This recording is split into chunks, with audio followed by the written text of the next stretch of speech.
शेख अब्दुल वाहिद रहमतुल्लाह फरमाते हैं कि एक बार मैंने अल्लाह ताला से दुआ मांगी कि ए अल्लाह, आपको जन्नत में जिसको मेरा साथी बनाना है, दुनिया में ही मेरी उससे मुलाकात करा दीजिए। फरमाते हैं कि मुझे ख्वाब में बताया गया कि हबशा की रहने वाली एक औरत मैमूना है जो जन्नत में तुम्हारी साथी बनेगी। लिहाजा मैं उस बस्ती की तरफ चल पड़ा। जाकर बस्ती वालों से पूछा तो उन्होंने कहा कि वह तो बकरियां चराती है और इस वक्त बाहर कहीं बकरियां चरा रही होगी।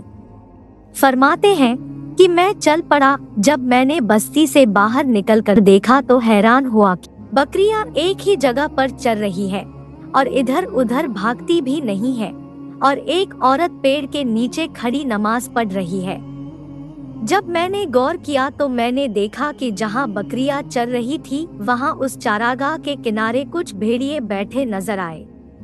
उन भेड़ियों की वजह से वे बकरियां कहीं बाहर नहीं भाग रही थी और एक जगह पर ही चर रही थी।